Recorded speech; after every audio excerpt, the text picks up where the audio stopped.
د لیوال ملي پوهې پروګرام وسایل نه همت اړین دی. د ټکنالوژۍ په مرسته زده کړه په هر کور، هر ځای، هر وخت او هر عمر کې پرته له ښوونکي او ښوونځي. بیا نو ستړي مه شئ، کتاب مو راواخلئ. دا د کتاب مخ دی. دا شنه ونه ګورئ، د کتاب شاته ګورئ. یو په منځ نیم شوی سوره نر هم ورباندې شته. شاباس، اوس نو کتاب پرانیزئ. زه او زاله رنګول د نن سبق یا لوست دی.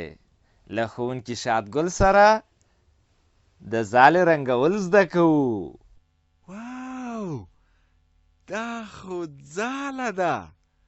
ګورئ، د ونې یوه څانګه او څو پاڼې او په منځ کې کومې مرغۍ ځاله جوړه کړې ده او د ځالې په منځ کې دوې هګۍ دي.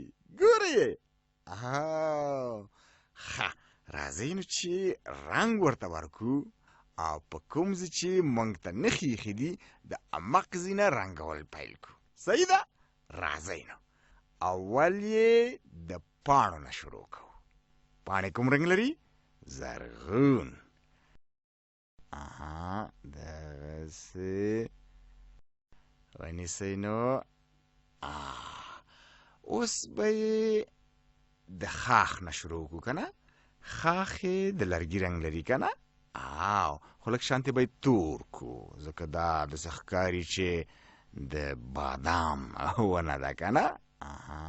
دغسې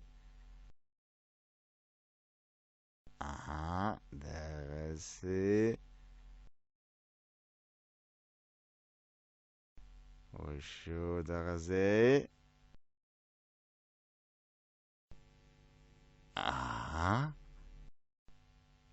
ډېر ښه. اوس یې دا لاندې پاڼې پاتې شوې که نه؟ مخکې خو زما نه هېرې وې.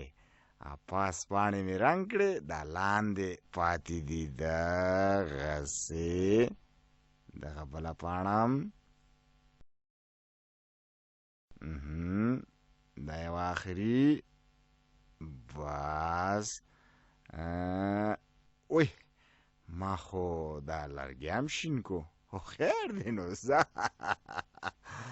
ښه، د ځالې منځ دغسې لږ شان د تاریک غوندې دی که نه؟ دا لرګي مر والي دي. هم دننه د ځالې منځ لږ شان د تور ښکاري که نه؟ پام چې هګۍ خرابې نه کړمه. دغسې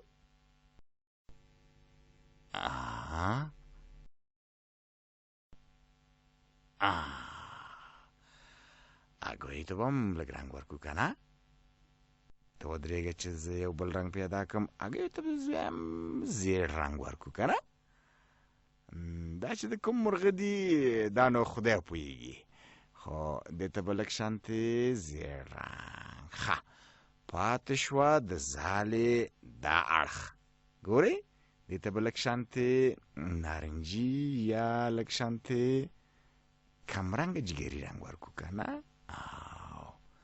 دا ډیکې ښکاري چې لږ شانتې دغسې. بس داسې د لرې نه وګورئ. ګورئ، د ونې یوه څانګه ده، څو شنې زرغونې پاڼې هم لري او په منځ کې یوه ځاله ده او د ځالې په منځ کې دوې زیړې هګۍ. صحیح شوه؟ زاله رنګول دې زده کړل. اوس د زه توری رنګوو. دا ټکي ټکي زه توری لیکل شوی چې په سر کې یې د سره رنګ ټکی ایښودل شوی. دا د دې لپاره چې د زه توري لیکل له دغه ځای څخه پیل یا شروع کیږي. د زه توري پیل له همدغه ځای څخه کیږي. د زه توري ته زیم هم وایي.